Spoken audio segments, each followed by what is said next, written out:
election, for instance, is dependent on what they call the electoral college. Okay. Now, what does that mean? It means that somebody wins a popular vote. I mean, we saw that with Mrs. Clinton. We saw that with Al Gore. And then they lose the election because the other chap has the electoral college. So it's a little bit of that kind of anti-democratic system, if you want to look at it from that perspective. But that is the system. Basically, we have 538 electors all over the country who are supposed to be chosen by the state legislatures and by electors. So there is room for maneuver, if you know what I mean, especially when we look at the context of the present, where we have a president who is saying, I'm not going to accept defeat, and then I'm going to call up the state electors to overturn the popular will and all that kind of stuff. Basically, somebody has to get to 270 electoral college votes to win. So that is what is on now, and that is what we're looking at. So yes, people will vote, somebody will come up probably with the popular vote, and eventually that person may actually lose the presidential election. It depends. And now, in terms of going forward, it depends on the style of the person who wins. We remember that when George Bush won, he did not come out with an all-encompassing program because he knew that he didn't have the popular votes, and he was emphasizing the fact that, look, I am president of all America. Unlike Trump, who when he won by the electoral college, he got to behave as if he had won by the popular vote, and obviously that divisiveness has been around up till now. So that is the system in place. That is what we expect today. So when you look at them and they say, oh, this man is in front and he has this, always look at the electoral college. Electoral college is basically a state that the winner wins. If the winner wins by majority, then the electoral college votes allotted to that state is given to that winner. The difference now in the Trump era is that they are saying, well, if that happens, they are now going to call up the legislature that is basically Republican legislatures to say, okay, change the system. Okay. Set up people who can vote for Trump and let them go in there and vote in the electoral college, thus overturning the popular vote. But it may not happen. I mean, you know, Trump and his preparation, but it may not happen. But that is the fear. Okay. That will be new in the system. Okay, just before I take you on another bit more on the electoral college, I'll take you on that. You just explained to us the background of America's electoral system. Now let's look at the election proper, the 2020 election. Do us a bit of the background of the 2020 election so far. But okay. In terms of background, obviously we have to start from 2016. A man comes in for the first time, somebody who has not had any electoral experience in terms of he has not been voted for into any office. He was a businessman, a reality TV job, and he comes in with a very volatile agenda. Okay. Clearly, I mean, whether we like it or not, it was a racist agenda. He knew what he was playing at. It was a misogynist agenda at the same time.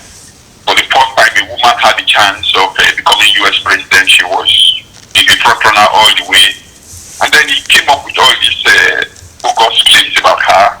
And then also, he struck fear into the heart of white America by letting them see that, look, you see all these brown and black people, if you don't vote for me, they are going to come over and take over your place. Look at the way they are populating everywhere. So you better make sure that I win. And, you know, that was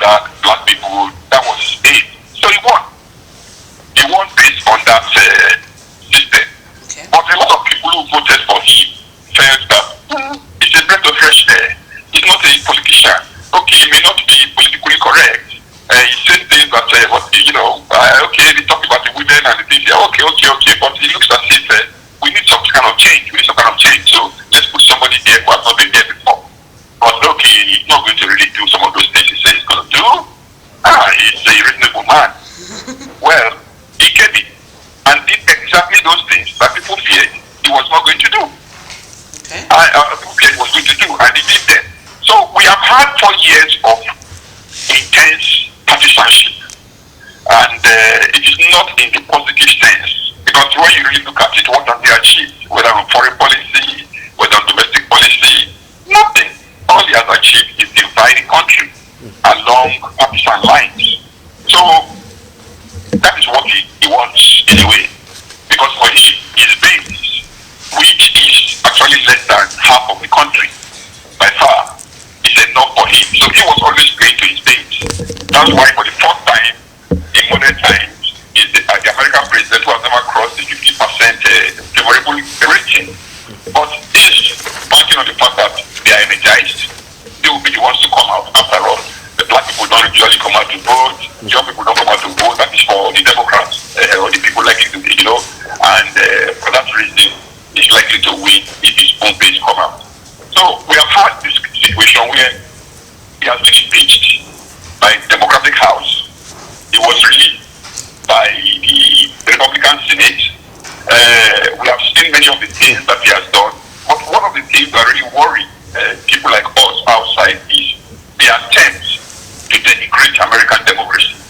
If you know what I mean, it's really, for the first time, people are scared about the outcome of this election if he wins, because of the robust way, bold-faced way he has gone about trying to disrupt things. You see him sacking the Inspector General, that is the independent people who check government activity. You see him, his associates going to prison. You see him running the country as if it's some kind of mafia chiefdom. And then you look at this government and you see the kind of turnover that comes out in terms of staff. It's like, a very disoriented and disorganized sector. And then you look at the kind of things he says on the campaign trail and everywhere, and it's like, is this guy a president or something? But he has those who, as I said, who are his base, who, whatever he says, yeah, what would you? What with you? Yes. Whatever he says, they are with him. So that is what he's counting on. So we have this situation today where the Democrats are worried that this man who won the election in 2016, when everybody said and all the polls said he was going to lose, maybe he has something up his sleeves. And so they have, yes, you see that Biden has been in front all the time. In fact, where we are looking at, it's far much more in front than Clinton was in 2016. But people are still worried. So the thing boils down to what they call the swing states. So these swing states are states that can go either way, where it's competitive. And we are looking at Pennsylvania. This is the birthplace of Biden. Though he's based in Delaware, but that was where he was born, a place called Scranton. And he's like the home boy. But Trump won that place in the last election by hair's breadth, which was part of the reason why he was able to put on the coalition to win the electoral college. So we are looking at that. But then when you are looking at this like that, you're also looking at where else are we taught that Trump is strong or the Republicans are strong and now they are shaky. You look at a place like Texas. Texas has never gone blue for decades. But they are close, and it's not supposed to be close. You look at Georgia, since President Carter, it's never gone democratic, but it's close, And then, surrounding all this also is the race for the Senate. The Senate is the upper house of Parliament in the U.S. And presently we have the Republicans controlling that place. Okay. But there are many Senate races right now that are toss-ups, what they call toss-ups, that is, they could go either way. And it's possible that Republicans could lose that. It depends on what kind of, wind that the Biden momentum can bring. So we are in that place now where everybody knows that Biden will probably win the popular vote. But is he likely to win the electoral college? We are in that place now where we know that Democrats are likely going to make gains in the Senate, but it's impossible that they will be able to overturn the majority of the Republicans. The House, which is the House of Representatives, it's clear that the Democrats will win and probably add more seats to what they have already as the majority. So that is where we are as of today.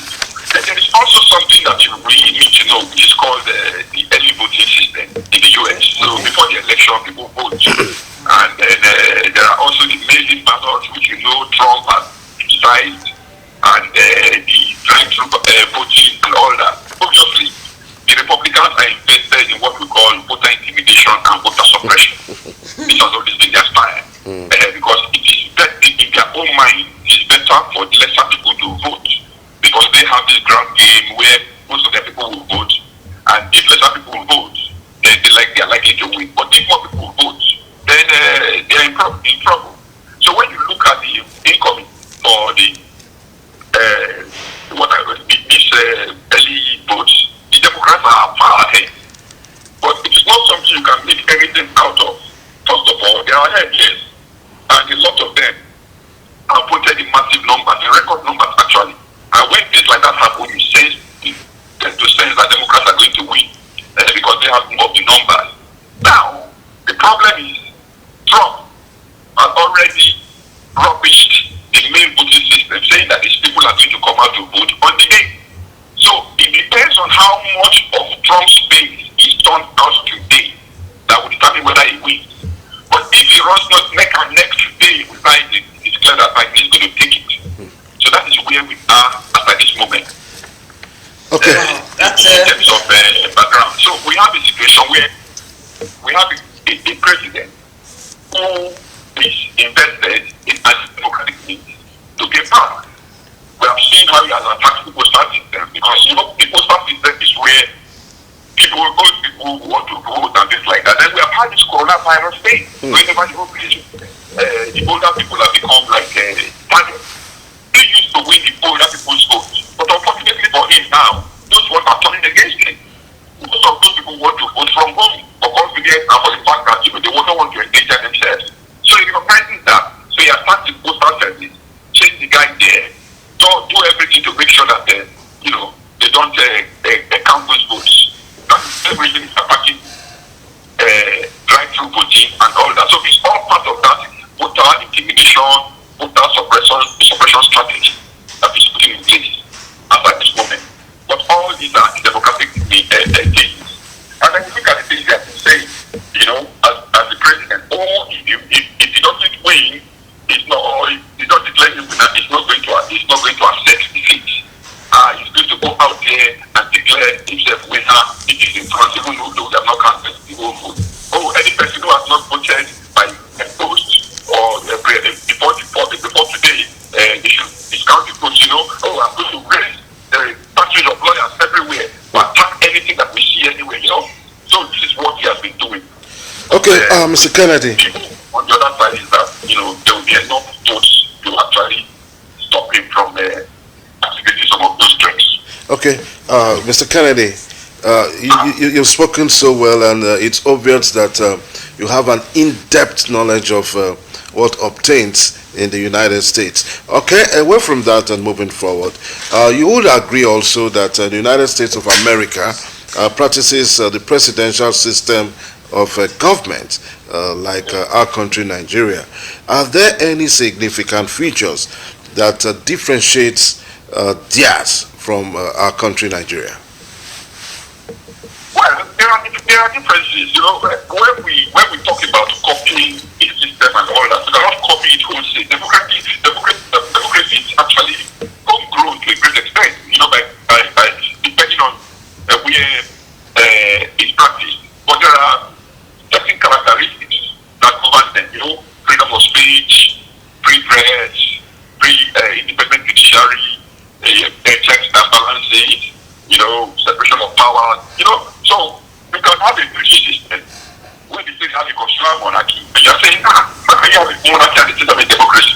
But then you see the way it is structured with the parliament, the House of Commons, and then you see the House of Lords. And then you see that the Prime Minister is also a member of parliament. He's the executive, he's the legislature, where is the separation of power. But these things are clear, inside, by virtue of the rule of law and all those kind of little checks and balances that they put in. So if we're now back to the case of Nigeria and what we have copied, and we talked about the difference. Let's look at it. In the US, for instance, the Senate president or the head of the Senate elected a senator. He's elected as the running mate to the president, but he's the one who has the casting vote in the Senate. So he's a member of the Senate. But naturally, he will act like a statesman. He's not going to go in there and start debating with everybody every day. But when there are great issues, and then the votes matter, for instance, if we have a situation where there is a 50-50 balance in power within the Senate, you can see him casting the casting votes to make his own party better. It happens, So, but we don't have that in Nigeria. The vice president is not a member of the Senate in any way. So that is one clear difference. Then you also see that because of the structure we have in this country, when you look at, yes, there is a federal system in which the states are sort of basically autonomous from the center. But then when you look down the line, you can see that there's not much in terms of autonomy. For instance, for the local government, for the mayoral areas and all that. In the US, you can see that there is a mayor who is in charge of the city. He controls the police. He controls education. And things like that. But we don't have kind of system where you see we have basically what we have had in Nigeria is the influence of military rule. There is this command structure from the center and all that, and it permeates down the line. So structurally outside, yeah, it's a presidential democracy, it's like the US, but when you really now dig in and look at it, there are so many pillars of power that are lacking, for the ordinary people. That's why some of us are shouting and saying, restructure. Because restructuring is simply get power down to the people.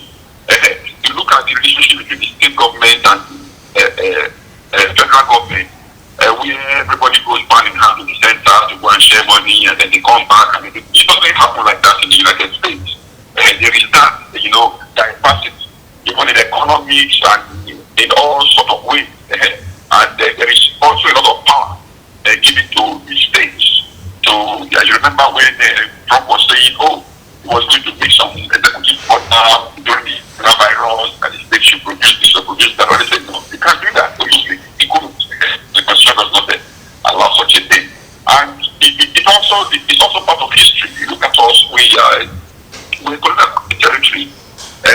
In North and South, amalgamated in 1914, we became this, and 1960 we became independent, and all that. But in the US, you had a frontier states where some of those states were purchased from this, they drove out the Indians from here, the Mexicans away from here, and then you have this whole rainbow of a nation. You understand? Taking from everywhere. So many nations form the United States. If you get the picture, and all of them coming with different things. So at the time of independence, certain kind of leverages were given to different kind of sectors to be able to form this whole union. So it has always been so. They had a civil war, just like us. We had a civil war during the military rule. They had always had their democratic system, and they had the civil war during the time of Lincoln. And when you look at the reason for the war, basically is slavery. You understand? The South wants to keep slavery. The North does not want to keep slavery. Not that they want back like slavery, but it's all about economics. It's all about, we are getting industrialized, and the other people are being rural. They need the slaves to work for them. We would not need the slaves to work for us. And all these things are put in propaganda and everything. So today, when you look at the US, you see that most of the major cities, actually the major cities, they all vote Democratic. There is a reason. Most immigrants, they all mostly vote Democratic. And the rural areas, they vote Republican. So all this is based on history. So we also have our own history. We have the North, Muslim North. We have the Southern Christian, which some people call them, I don't want to use that word, but what I'm saying is that we have different cultural groups within the country trying to run them. So you can see the same thing in the US. But the black man in the US was from there. And then and he became a citizen. And then it took him time, civil rights movement, and all that. So many things are built up such a system where we have this kind of divisions, social, economic, political, within the system that is always reflected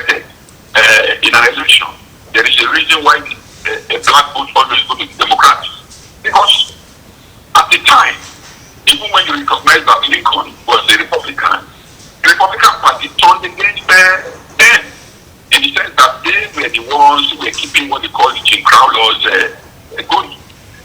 Where you say no, the white and the black man cannot get a vote and all that. And obviously the Democrats casting on this. President Johnson, who came after Kennedy, when Kennedy started the civil rights, support for the civil rights movement, and he was the one who actually vetted with, you remember names like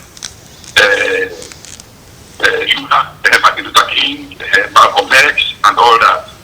And then the Kennedy brothers and how they did Robert Kennedy. So they created a kind welcoming place for black people, putting them up. And ever since, all the Republicans have been doing is trying to cut into that. But they have not been doing it by making progressive policies. They have been doing it by making repressive policies. Policies that tend to, inculcate or embed the white supremacy. Okay. The only difference is that in those days, it was not easy because of development and civilization for people to say, oh, I have a racist and this and that. So it was thumbs down. But then Donald Trump came in and he didn't care. And he just went on, or he has gone on, supporting these people. We saw what happened in Kansas. Okay. When he came there and said, oh, there are good people on both sides. We're talking of race. We see what is happening now with his statement during the campaign or during the debate, when it was more or less giving the big up to the Proud Boys. We have seen so many of this kind of stuff going on around the place. We have seen it trying to use strong practices by sending ICE or the National Guard into cities to try and stop protests. We saw him actually carry the army. I mean, this is unprecedented. And clear the protesters from around the White House. He was going to Lafayette, around the Lafayette, or he was going to the church St. John across the street. He just go and hold up the Bible. These are not things that you see an American president do, but they are things he has been doing. In our own case, yes, we have always faced that kind of system too, the repressive laws. Young men were marching, they were singing national anthem, they were walking along national flag, and they are shot by soldiers. How do you justify that in a democracy? It's a big problem. So, we are not there. We are still growing. We are not as developed as the United States. For instance, you see the way that the federal government, I'm talking of the executive now, will go after the courts, bring them down, take over the legislature, and all that. Yes, Donald Trump has the same sentiments, but you can see how he's being stopped by the institutions. You can see how the House of Representatives is stopping, even though the Senate that is party control is trying to stop him. You can see how agencies of government are saying, no, you can't do this. You can see how the courts operate. That no, we are not going to allow you. They were going to a place called Harris County yesterday to try and stop them from counting over 140 go through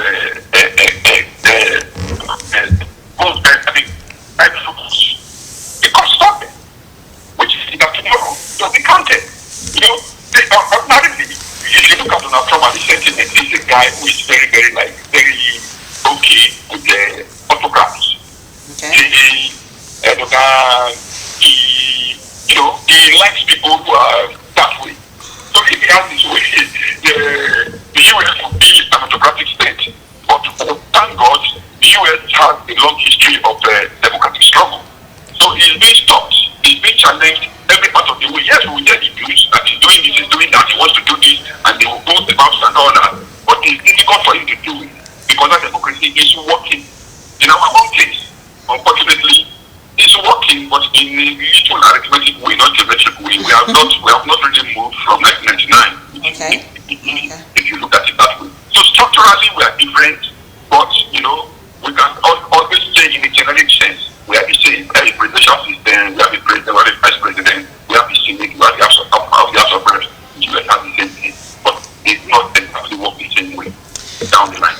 All right, we've been interacting with Mr. Kennedy Emetulu, is the public affairs commentator, joining us via phone call, looking at the U.S. election today being a very big day, and this will be significant in the world as we definitely were looking forward to have a leader that certainly will touch on all areas, because we do know America and its stance. Now, you've actually touched on,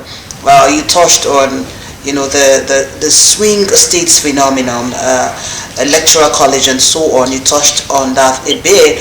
I'm going to take you on that again, but you also talked about this system of early voting. You talked about that. Now, let's look at what might really work against the incumbent President Donald Trump. There are a lot of issues that can actually work against him that has been trending.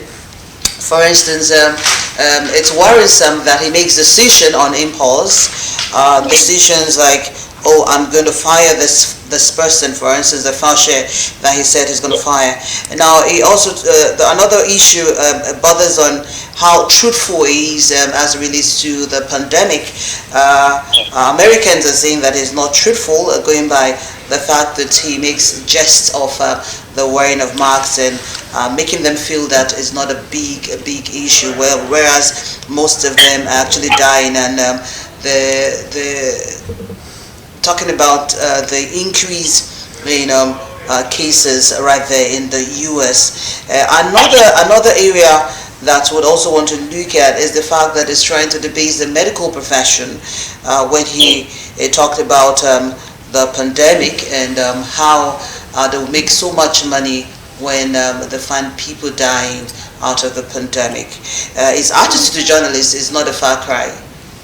People are actually worried. In fact, he was mentioned that the press are against him. These are issues we're looking at. So I wanted to touch on these areas as you elaborate more on electoral college and the swing states phenomena as it pertains to the U.S. electoral system. Okay. Obviously, what we're doing now is like we are running rule over Mr. Trump's time and his administration. Let's deal with electoral college, because that is a little, from left street, if we call it that way. Now, in terms of the electoral college, we have said, you understand, it's a little bit of an anti-democratic system. But why was it established in the first place? It was established to stop the black man from voting. That is the truth. Because if you look at the history of the United States and the black man, at a point in time, he was like a half human being. He doesn't have, I'm not talking about the black man, I'm also talking about women. Before the women got the suffrage and all that. So it took time for them to come into the mainstream of American politics. So one of those things that they used to stop them was the electoral college. And you can't have everybody voting, you have everybody voting. Those black people in that area who don't vote and they put the black man there. No. There's the electoral college. So that we can take it from there. And it's always been there. There's been protests. There have been talks to say, oh, let's stop it. Let's not. No, we don't know how it's going to work.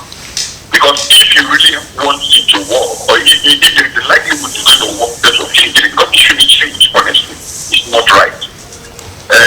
Then you have a party like the Democrats who are always the victims of this electoral college rule. Win the Great Brethren, the House of Reps, and the Senate. And they'll probably have, because in the US, judges are chosen on a partisan level. Just look at the Democratic woman. And one of the reasons that Trump has been able to sustain himself within the right wing is the fact that he's able to appoint judges who are right wing. Okay. It's so sad. That is the way. Just imagine in the UK, for instance, to say, oh, one Supreme Court judge is a member of the Conservative Party or Labour Party. Nobody cares. Nobody knows. But you won't know. You will see in judgment. You will see in them. But in the US, that is what makes them. They make a career from a politician, and then they are chosen at the end of the day to sit at the highest court. Not only at the highest court, at the appellate level. The man has appointed over 250 appellate court people. Unfortunately, he has never appointed up to 8 black people. At the highest level of the appellate district, there is one single black person.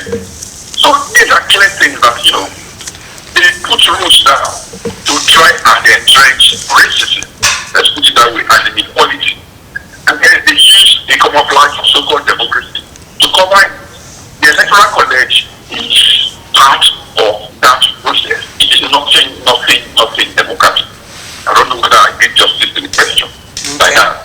But if I have to say something else in terms of the card, we have 538 electors Okay. chosen by the state legislature. They meet at a particular place to cast their vote. They usually cast these votes, in each state on the first Monday after the second Wednesday in December. In this case, that would be December 14th. Okay, December 14th. So you see what we feel supposed today. We are going to wait for that day to decide who is the president. That's what the record is mean as. If I don't win now, I will try and change it before that day so that people will vote. So they can overturn the popular vote by that way, because traditionally they will say, okay, you have won, whether you are president, you are Republican or Democrat, whether you are Republican or you are the owner of this vote, go and take it. But Trump is trying to change that. So if you get 270 electoral votes to have won the election to the presidency out of all that. So that is how the electoral system and electoral college works for today. But honestly, you should know what is there, because it's actually, a derivation from democracy. Okay? So, let us hope, and that is our hope, that it doesn't come to a situation where somebody wins the electoral, somebody wins the popular vote, and then somebody wins the electoral college. That's where probably. But if people win the electoral college and win the popular vote, like Obama did, there will be no crisis. And then you have characters like Emetulu, who is able to see beyond partisanship and embrace the other party. That is okay. If you look at George Bush, I'm talking of George H. Bush, the father, and Clinton, gave you one popular vote. Yes, it's okay. Everybody embraces and it's fine. You look at Kennedy and Nixon, everybody embraces, it's fine. Trump is just a different kind of character. So we don't even know what will happen. Even if Mr. Biden wins the electoral college, because he has raised so many violent groups around the place that may cause trouble, in the course of Yes. in the post-election period, because he's not sure to an example as a leader. So let us see. It's our hope that the electoral college and the popular votes is handled by one person, or is one person. If that happens, then we will get to the crisis. Now, in terms of this approach Trump on his style, you see, we live in a age of Trump. Just think about it. In 2012 or in 2014, you will not think of a president who will make lines. The defining character of his presidency. Okay. To the extent that his own counselor said, well, they are not lies, they are alternative truths. It's appalling. But this is what we see every day. The newspapers and the media houses everywhere are calculating as we are talking, 200,000 lives, 20,000 lives, whatever. They are actually counting the lives of the president. He's unprecedented. And he doesn't care. He's a shameless man who does it. And the reason he does it is because he has this problem. Because he's the president, you have this problem that anything when you call, people will report it. So he thinks that if he puts out as much information there that are live, some of them will stick. And it's happening. So then we're having people like the group called the QAnon. Think about it. Conspiracy theories everywhere that the president of the United States himself will be posting, will be championing. These are people who believe, there is a global elite of child eaters who will not kill children and eating them, who will not raping young people. Donald Trump is the one God has said to come and take them out. They're everywhere. We're looking for them. That is all Donald Trump. Okay, but in an election of surprises, potentially. Against the medical personnel and everything. Look at him yesterday. He was talking about firing a man like Fauci. Fauci has sat over 40 years in that position. This is a man whose credibility is not in doubt. The point after polling, the man beats you hands down. Over 65% of Americans support him, in spite of the intense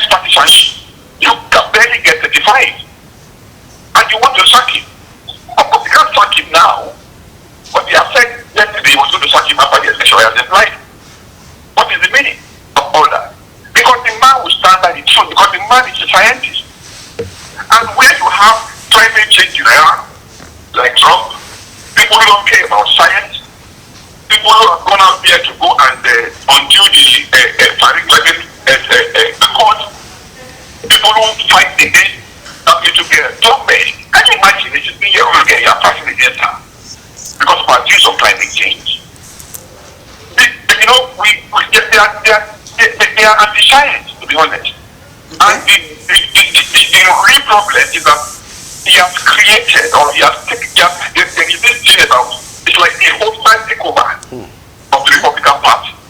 The Republican Party, we know before years, they have this whole change of racism and ballot on D-Day, and his campaign team is hoping that his supporters will take it and show up in full force to close that gap. As anxieties intensify, election officials that are actually not true. Something 7-year-old children will know, but they are using the topics. They are using the fact that, okay, we have our own media house, Fox News will carry it, OAN will carry it, New York Post will carry it, Rupert Murdoch's worldwide press will carry it. So why don't we just say it? And they do. But we have to be much more sensible in how we digest news. Look at Facebook, look at Twitter. They have come up with this whole thing about trying to block what they call fake news. I mean, how does that happen? When you look at it, it's coming from a Republican. It's coming from, Donald Trump. In 2016, American election was attacked by the Russians. Whether anybody wants to believe that or not, in that area, the facts are there. All American security services and intelligence services have said it. But they are still doing it. They create bombs all over the place, pretending to be Americans, and they come and they attack and they say all kinds of things, praising Donald Trump and all that. Why? Because it is in their own national interest, or at least Putin's interest, that a man like Trump is there like a useful idiot. That's not an issue. That's what he said. He used to people to use. This is the guy who has been KGB chief or the KGB top man. So he knows how to deal with people like Donald Trump. Donald Trump is a man who is just like, hungry for power. He's just a power monger. He does not have anything upstairs. I'm not saying he's not an intelligent man. That is the thing. But there are different kinds of intelligence. He's a cunning man. He's a criminal mind. So there must be some level of intelligence. But in terms of what do we do to make things better for the ordinary people, he doesn't have that in his mind. All he wants is he wants to keep power. He wants to keep his family in power, and he will do anything to Western America to do that. If it means lying, he will do it. The whole idea of fighting, which is what you have mentioned, fighting against the press, was based on that. You are the press. If you see anything going on, you want to go out of there and find out, and you will tell the people. It doesn't matter whether it's somebody you know or not. Because you want to tell the truth, because you know you are the fourth state. That is your position. That is what gives you credibility. That is why you are a trust. You are a people's trust. So when he was coming into politics, he knew that these are the only people who can stop him. So he went about trying to attack them. Calling them fake news, this, that, because it is important for him to create that tension between him and the press. So that when they publish anything against him, which is true, to say, the fake press, and then his base will go into and say, yeah. Can you imagine? But as we are talking, an American president, for the first time, did not release his tax returns. And we are hearing facts about it. All the bankruptcy, all the policy has even borrowed from the Russian banks, the Russian financial system, which is why he's tied to them. Because there are institutions, because when it's children has money from Russia, it went mad. So, you see this kind of system. See all these associates who are associated with Russia and going to prison, being indicted here and there. Everything is around you. They call it the Teflon Donatis Nation, but no. This is the individual one. We saw his personal lawyer, and what that man was saying about the kind of debt he did, and we were doing it. We have seen his personal lawyer today, Mr. Guliani, who goes about the whole place, basic conspiracy theories. We have seen all the things they did in Ukraine. So the facts are there, but because this man has distorted reality in a way, because this man has created a situation where even believing what is true is actually difficult. We have the situation we have now. So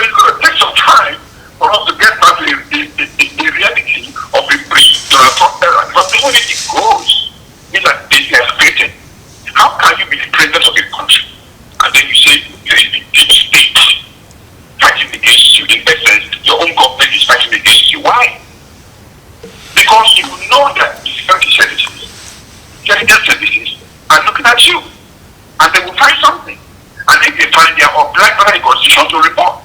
So you fight against them. You set up this against them. You know what happened? Mr. Biden was going to Texas to go and campaign. As we have talked earlier, Texas is becoming like a swing state, more or less, because where the Democrats are not supposed to be competing, they are competing. And then this is scaring them. So what did he do? Mr. Biden was going.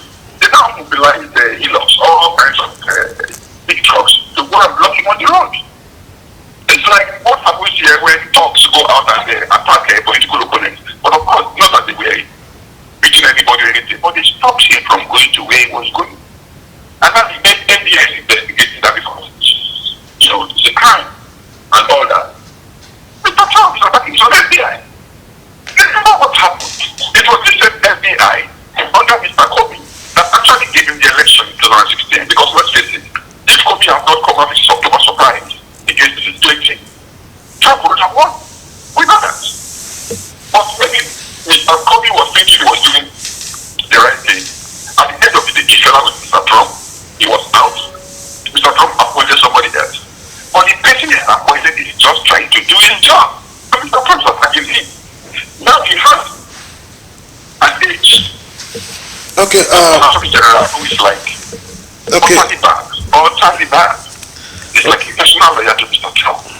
He does all kinds of dirty things to Mr. Trump. Okay. Okay. All right. We actually appreciate your opinion. Some alumni of the Justice Department, of both parties actually, are thinking that almost based on Trump, the department, the damage that Mr. Trump has done in the department would be irreversible. Okay. It's unbelievable. Okay. That's why what the Justice Department did makes sense. Remember Reno, who was just the Attorney General under Clinton? She opened the investigation. It doesn't matter. You are an Attorney General and also a Minister of Justice. Yes, but you are an Attorney General, you represent the people. You represent the law. Mr. Kenneth. You are the most credible person in that cabinet because you are the one who tells us the truth. That's you cannot correct. be the back of the president. Mr. President, okay. That's He's doing that. that's And you can see all the things they have been trying to, want to investigate Obama. Want to investigate Mr. Biden. We are investigating Mr. Biden. All because they want to try and make All right, Pennsylvania is actually key in this election. Very key, it's very critical in terms of who wins the election. So it's all about Pennsylvania and the 20 electoral votes that it's people are actually looking, they're actually clamoring for that state. They're doing their beats on that. As far as I'm concerned, is more or less like election battlefield for both contenders. Now, there is another issue that bothers on Trump. He said, we'll send in lawyers if election in Pennsylvania is unfair. What's your take? That is what I've been saying. Trump issues all kinds of threats. You understand? They won't define fairness. In Pennsylvania, he has been trying to intimidate voters. He has been trying to suppress voters. I told you about why Pennsylvania is the key, swing state we are thinking of now. He won that state against Mrs. Clinton in 2016. He wants to keep that state because his path to 2017 passes through that state. Passes through Florida. So for him, he wants to win that state. Unfortunately for him, Mr. Biden is ahead in the point, but forget polling. That is not whatever is, whatever the outcome would do, don't know, but that is polling. Now, Mr. Biden had the visual advantage that Mrs. Clinton didn't have. Mr. Biden was born in a place called Stratton. That's his home state. It's like me saying I come from Delta and I'm living in Lagos or wherever.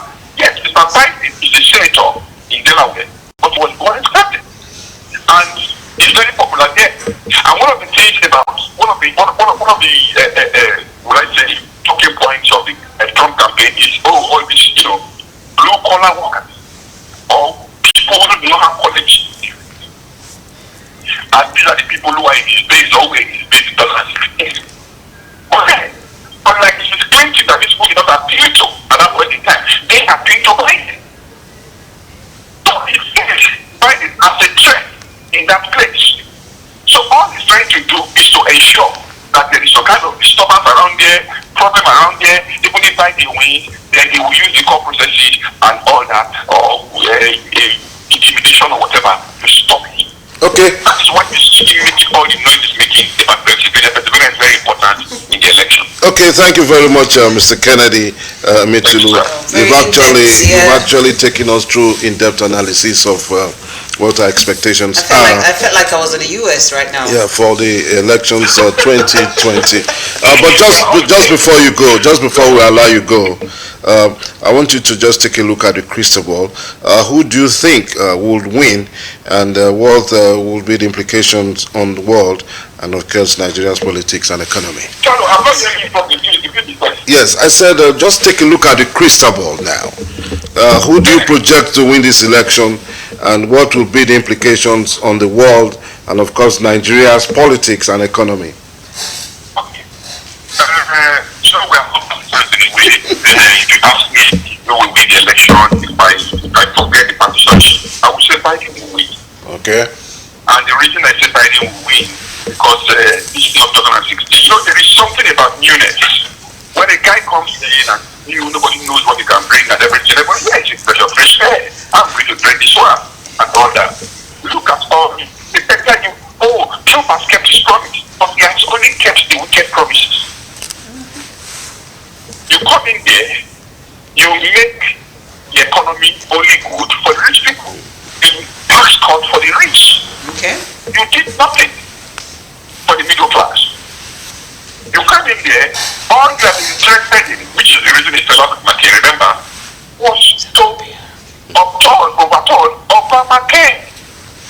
Obamacare has made healthcare available to millions of Americans. Just because you have an issue with Obama or you think that Obama is not a great guy, you go after any of his policies. Look at what he did when he went to and overturned the Iran nuclear agreement. Now Iran is trying to get nuclear power. Iran was under check. You went there and you did that. Look at what they gave in the Paris Climate Accord. Look at what they gave in the Pacific Agreement. Now China is running over the whole place. Whereas America was already there, trying to put them on the check. And then you look at home. Look at North Korea for it. I mean, not home yet. North Korea. All the noise you make about North Korea, who is taking out? North Korea is still doing its nuclear business. All you wanted was a photo opportunity. You come and go, I don't want this. Obama come, there are bad people, and Obama did not go to Syria. You, Syria. America came up the whole of the Middle East to Russia. And then look at the Palestine situation in the Lebanon. Not Lebanon, but Palestine and Israel. Just look at what is going on there. We have made a treaty with UAE, we have made a treaty with Qatar, we have made a treaty with Oman. No, those people were not fighting with Israel.